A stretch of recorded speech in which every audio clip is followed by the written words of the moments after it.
Hello friends, तर निगुतीमध्ये आज मी तुम्हाला दाखवणार आहे कोलंबी भात.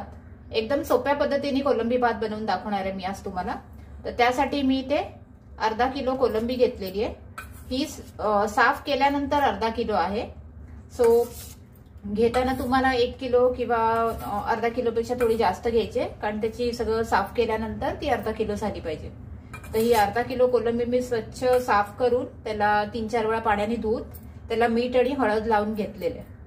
तर ही मी एक 10 मिनिटं ठेवणार आहे. तोपर्यंत मी तुम्हाला इतर साहित्य दाखवते आपल्याला कोलंबी भातासाठी जे लागणार आहे ते. तर कोलंबी भात बनवण्यासाठी मी इथे बासमती तांदूळ 1 तासभर भिजत ठेवलेला आहे. तर तुम्ही कुठलाही तांदूळ घेऊ शकता जो तुम्हाला आवडेल तो. जरुरी नाही की बासमती तांदूळच पाहिजे, तुम्हाला आवडेल तो तांदूळ तुम्ही वापरू शकता. पण तो स्वच्छ 4-5 वेळा धुवून मग त्याला असं 1 तासभर भिजत ठेवायचं. चला तर मग आता आपण फोडणीला काय काय साहित्य लागेल ते बघून घेऊया. तर कोलंबी भात बनवण्यासाठी मी इथे 2 मोठ्यातले कांदे असे लांब लांब कापून घेतलेले, तुम्ही बघू शकता. उभे चिरून घ्यायचे आहेत आपल्याला हे. तर 2 मोठे कांदे मी कापून घेतलेले. 2 टोमॅटो मी बारीक कापून घेतलेले. त्याचबरोबर मी 2 चमचे अद्रक लसूण पेस्ट घेतलेली आहे. 3 हिरव्या मिरच्या मी मध्ये चीर देऊन घेतलेल्या आहेत. मी घेतलेले कोथिंबीर वरून गार्निशिंगसाठी. त्याचबरोबर आपल्याला लागणार आहे गरम मसाला. तर गरम मसाला फोडणीसाठी आपण तेजपत्ता घेतलेले आहेत. 3 तेजपत्ता घेतलेत मी. 3 हिरव्या वेलची आणि 1 मोठी वेलची मी घेतलेली आहे. इथे 2 चक्री फुलं घेतलेली आहेत मी. त्याचबरोबर मी इथे 5 काळी मिरी आणि 5 लवंगा घेतलेले आहेत. आणि मी घेतलेले इथे दालचिनीचे तुकडे 1, 2, 3. चला तर मग आपण आता कोलंबी भात बनवायला घेऊ. कोलंबी भात बनवण्यासाठी मी इथे अर्धा वाटी तेल आणि अर्धा वाटी तूप असं मिक्स करून घेतलेलं आहे. तर तूप घातल्यामुळे त्याला एक मस्त असा सुगंध येतो आणि भाताला खूप छान चव येते. तर त्यामुळे कधी पण नुसतं तेल नाही, अर्धा तूप अर्धा तेल असं तुम्ही वापरा. त्यामध्ये आता आपलं हे गरम झालेलं आहे तेल आणि तूप. तर त्यामध्ये मी गरम मसाले घालते. गरम मसाले 2 मिनिटं तडतडले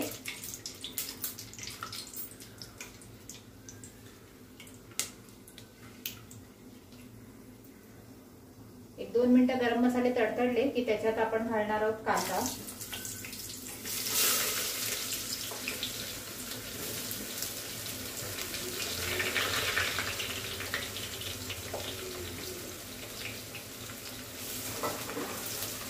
कांदा घालून आपल्याला 2-3 मिनिटं चांगलं परतवून घ्यायचंय. आपला कांदा चांगला लाल झाला पाहिजे. तर त्यासाठी असं चमच्याने तुम्ही ढवळत सारखं त्याला चांगला लाल करून घ्या. तर 1-2-3 मिनिटं आपण कांदा चांगला लाल करून घेऊ. तुम्ही ते बघू शकता आपला कांदा चांगला लाल झालेला आहे. आता आपण ह्याच्यात हिरव्या मिरच्या, आलं लसूणची पेस्ट आणि टोमॅटो घालून घेणार आहोत.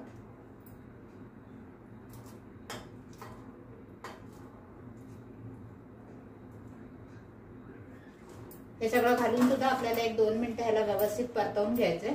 टोमॅटो आपले थोडे नरम झाले पाहिजे, मग आपण ह्याच्यात मसाले घालूया. तर 2 मिनिटं टोमॅटो नरम होईपर्यंत आपण ह्याला शिजू देऊया.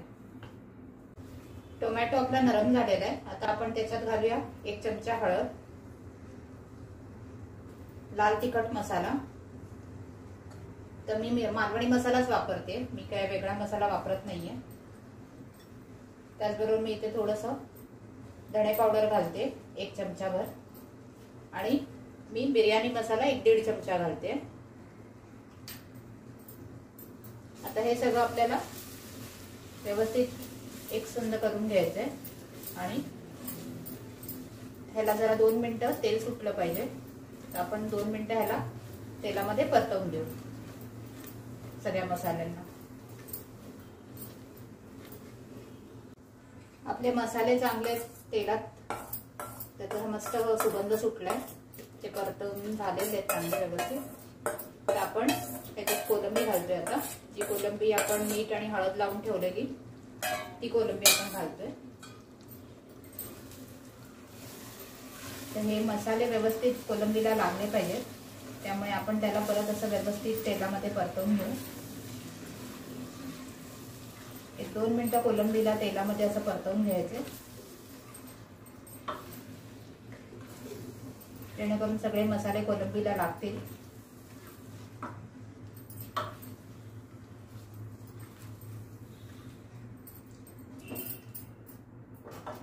आणि ह्याच्यात आपल्याला फक्त थोडंसं अर्धा वाटी पाणी घालून ह्याच्यावर आपण झाकण ठेवूया.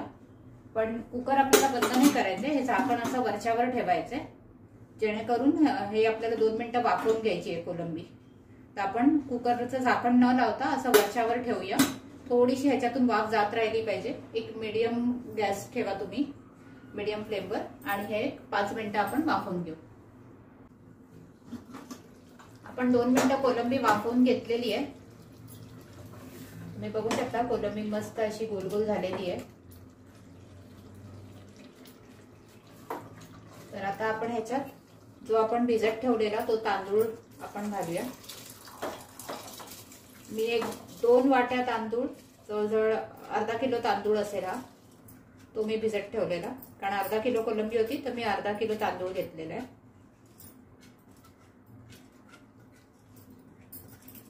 तो आपण ह्याच्यात घालून घेऊ.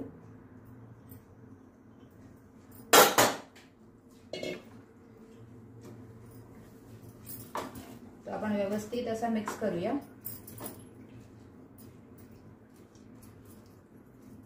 आपण भात 1 तास भिजवल्यामुळे त्याला जास्त आपल्याला पाणी नाही लागणार आहे.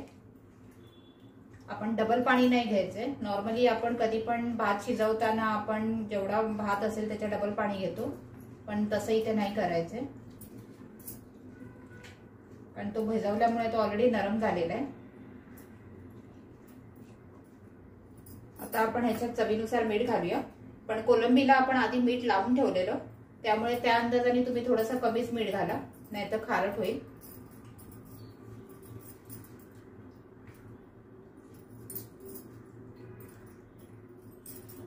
आताच ह्याचा एवढा सुंदर सुगंध सुटलेला आहे की मला तर आता खूप जोराची भूक लागली. असं झालंय कधी हा बनतोय आणि मी खाते. सो तुम्ही बनवायला घ्याल तेव्हा तुम्हाला कळेल की किती छान ह्याचा सुगंध सुटलाय. आता तुम्ही बघू शकता की मी इथे अजिबात एक्स्ट्रा पाणी घातलेलं नाहीये. माझ्या भातामध्ये थोडं पाणी होतं तर तेच मी ह्याच्यात घातलेलं आहे, आणि त्या लेवल पर्यंतच पाणी घालायचंय. आपल्याला एक्स्ट्रा पाणी नाही घालायचंय. भात आणि कोलंबी बुडेल एवढंच पाणी घालायचंय, जेणेकरून भात आपला चांगला सुट्टा सुट्टा होईल. चला तर मग आता आपण ह्याला झाकण लावून आपण 2 किंवा 3 शिट्या करून घेऊ.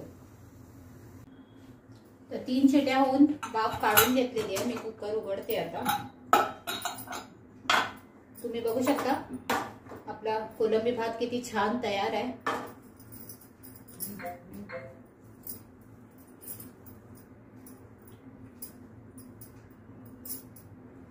हा मस्त असा फळफळीत सुद्धा झालेला आहे. तुम्ही बघू शकता. चला तर मग आपण हा सर्व करून घेऊ. तर तयार आहे आपला मस्त खमंग असा कोलंबी भात. तुम्हाला हा बघूनच कळलं असेल की हा किती मस्त छान लागेल. खूप टेस्टी लागतो हा, आणि ह्याचा खूप सुंदर सुवासही सुटलेला आहे पूर्ण घरभर. तर हा व्हिडिओ संपल्या मी लगेच हा एन्जॉय करणार आहे. तर तुम्ही पण या मला जॉईन करायला, आणि होप तुम्हाला माझी रेसिपी खूप आवडली असेल. तर तुम्ही ह्या व्हिडिओला जास्तीत जास्त लाईक आणि शेअर कराल, आणि माझ्या चॅनलला सबस्क्राईब कराल. थँक्यू.